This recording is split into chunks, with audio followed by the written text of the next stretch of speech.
भाऊ हे सांगा, दिल्लीवरून तुम्ही काल आले, खूप बातम्या आल्या, चर्चा खूप आहे, वाढदिवस झाला आणि मी आज नागपुरात आहे, संध्याकाळी मुंबईत जाणार आहे. मी मुंबईतच आहे, मी महाराष्ट्रातच आहे. ते ठाकरे बंधू सेलिब्रेशन करताना पाहिलं नाही. चला, काही हरकत नाही. त्यांना सेलिब्रेशन करता काहीतरी कारण मिळालं याचा मला आनंद आहे आणि आम्ही देखील आनंदी आहोत. मला अतिशय आनंद आहे की या ठिकाणी नागपूरमध्ये संदीपजी जोशी आणि संपूर्ण टीमने एक अतिशय चांगलं महाआरोग्य शिबिर आयोजित केलं. वेगवेगळे हॉस्पिटल्स, शासकीय हॉस्पिटल्स असे सगळे एकत्रित करून या ठिकाणी हजारो जे पेशंट्स आहेत त्या पेशंट्सची तपासणी, आतापर्यंत जवळपास 31,000 पेशंट झाले, पण 50,000पेक्षा जास्त पेशंट्सची तपासणी या ठिकाणी होईल. त्यातल्या ज्या पेशंट्सला वेगवेगळ्या प्रकारच्या उपचारांची आवश्यकता आहे, कोणाला ऑपरेशन्सची आवश्यकता आहे, तेही मोफत करण्याचं नियोजन या ठिकाणी केलेलं आहे. शासकीय आणि खासगी क्षेत्रातले सर्व प्रथितयश डॉक्टर्स जे आहेत, उत्तम डॉक्टर्स आहेत, हे सगळे एकत्रित आलेले आहेत. त्यामुळे स्पेशालिटीचा फायदा हा नागरिकांना मोफत या ठिकाणी देण्याचा प्रयत्न आहे आणि अतिशय चांगल्या पद्धतीनं हे शिबिर या ठिकाणी आयोजित झालं आहे. भाऊ हे सांगा, दिल्लीवरून तुम्ही काल आले, खूप बातम्या आल्या, चर्चा खूप आहे, वाढदिवस झाला आणि मी आज नागपुरात आहे, संध्याकाळी मुंबईत जाणार आहे. मी मुंबईतच आहे, मी महाराष्ट्रातच आहे.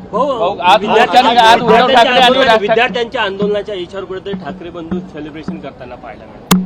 चला, काही हरकत नाही. त्यांना सेलिब्रेशन करता काहीतरी कारण मिळालं याचा मला आनंद आहे आणि आम्ही देखील आनंदी आहोत. शेवटी अशा प्रकारचे जे प्रश्न असतात हे कुठल्या व्यक्तीचे, कुठल्या पक्षाचे प्रश्न नसतात, तर हे तरुणाईला भेडसावणारे प्रश्न आहेत. त्यामुळे त्या संदर्भात मोदीजींनी संवेदनशीलता दाखवत जे काही निर्णय केलेले आहेत, देशाचं हित महत्वाचं असतं, ते लक्षात ठेवून अशा परिस्थितीमध्ये जे काही निर्णय करणं आवश्यक होतं ते सगळे निर्णय मोदीजींनी केले. आणि आता सोमवारी उद्या मला असं वाटतं की विधेयक देखील लोकसभेमध्ये त्या ठिकाणी मांडलं जाणार आहे की ज्यातनं पुढच्या काळामध्ये आमच्या तरुणाईचं जे भवितव्य आहे हे सुरक्षित राहण्याकरता कठोरतम कायदा हा देशाच्या आणि जगाच्या इतिहासात असा कायदा कुठेच झालेला नाही, असा कायदा करण्याचा जो काही निर्णय केलेला आहे, मी खरोखर मोदीजींचे त्याबद्दल आभार मानतो. आघाडी ब्लॉक झाली आहे. भाजप विरुद्ध भारत असा संघर्ष सुरुवात झाला असे उद्धव ठाकरे म्हणाले. मला असं वाटतं की अशा प्रकारचे डायलॉग्स हे गेल्या 10 वर्षात त्यांनी अनेक वेळा मांडलेले आहेत, पण त्यांचे डायलॉग्सचा कोणावरही असर होत नाही. संपूर्ण भारत मोदीजींच्या पाठीशी आहे.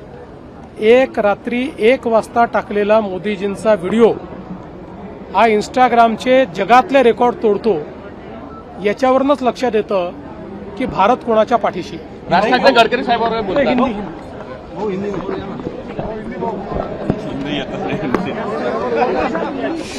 भाऊ हे सांगा, दिल्लीवरून तुम्ही काल आले, खूप बातम्या आल्या, चर्चा खूप आहे, वाढदिवस झाला आणि मी आज नागपुरात आहे, संध्याकाळी मुंबईत जाणार आहे. मी मुंबईतच आहे, मी महाराष्ट्रातच आहे. ते ठाकरे बंधू सेलिब्रेशन करताना पाहिलं नाही. चला, काही हरकत नाही. त्यांना सेलिब्रेशन करता काहीतरी कारण मिळालं याचा मला आनंद आहे आणि आम्ही देखील आनंदी आहोत.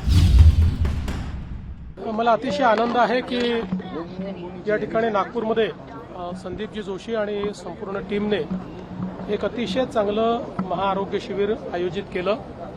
वेगवेगळे हॉस्पिटल्स, शासकीय हॉस्पिटल्स असे सगळे एकत्रित करून या ठिकाणी हजारो जे पेशंट्स आहेत त्या पेशंट्सची तपासणी, आतापर्यंत जवळपास 31,000 पेशंट झाले, पण 50,000पेक्षा जास्त पेशंट्सची तपासणी या ठिकाणी होईल. त्यातल्या ज्या पेशंट्सला वेगवेगळ्या प्रकारच्या उपचारांची आवश्यकता आहे, कोणाला ऑपरेशन्सची आवश्यकता आहे, तेही मोफत करण्याचं नियोजन या ठिकाणी केलेलं आहे. शासकीय आणि खासगी क्षेत्रातले सर्व प्रथितयश डॉक्टर्स जे आहेत, उत्तम डॉक्टर्स आहेत, हे सगळे एकत्रित आलेले आहेत. त्यामुळे स्पेशालिटीचा फायदा हा नागरिकांना मोफत या ठिकाणी देण्याचा प्रयत्न आहे आणि अतिशय चांगल्या पद्धतीनं हे शिबिर या ठिकाणी आयोजित झालं आहे. भाऊ हे सांगा, दिल्लीवरून तुम्ही काल आले, खूप बातम्या आल्या, चर्चा खूप आहे, वाढदिवस झाला आणि मी आज नागपुरात आहे, संध्याकाळी मुंबईत जाणार आहे. मी मुंबईतच आहे, मी महाराष्ट्रातच आहे. भाऊ, आज उद्धव ठाकरे आणि विद्यार्थ्यांच्या आंदोलनाच्या इशारा कुठेतरी ठाकरे बंधू सेलिब्रेशन करताना पाहायला मिळालं.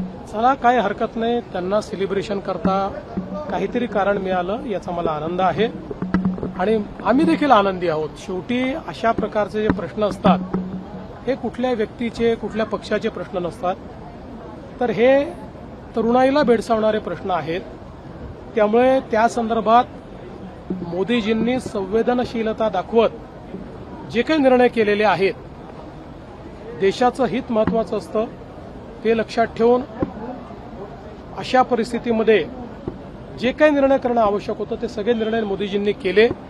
आणि आता सोमवारी उद्या मला असं वाटतं की विधेयक देखील लोकसभेमध्ये त्या ठिकाणी मांडलं जाणार आहे की ज्यातनं पुढच्या काळामध्ये आमच्या तरुणाईचं जे भवितव्य आहे हे सुरक्षित राहण्याकरता कठोरतम कायदा हा देशाच्या आणि जगाच्या इतिहासात असा कायदा कुठेच झालेला नाही, असा कायदा करण्याचा जो काही निर्णय केलेला आहे मी खरोखर मोदीजींचे त्याबद्दल आभार मानतो. स्वतः म्हणतात की इंदिरा आघाडी ब्लॉक झाली आहे. भाजप विरुद्ध भारत असा संघर्ष सुरुवात झाला असे उद्धव ठाकरे म्हणाले. मला असं वाटतं की अशा प्रकारचे डायलॉग्स हे गेल्या 10 वर्षात त्यांनी अनेक वेळा मांडलेले आहेत, पण त्यांचे डायलॉग्सचा कोणावरही असर होत नाही. संपूर्ण भारत मोदीजींच्या पाठीशी आहे. एक रात्री 1 वाजता टाकलेला मोदीजींचा व्हिडिओ हा इंस्टाग्रामचे जगातले रेकॉर्ड तोडतो. याच्यावरूनच लक्षात येतं की भारत कोणाच्या पाठीशी आहे. राज ठाकरे गडकरी साहेबांवर बोलतात. हिंदी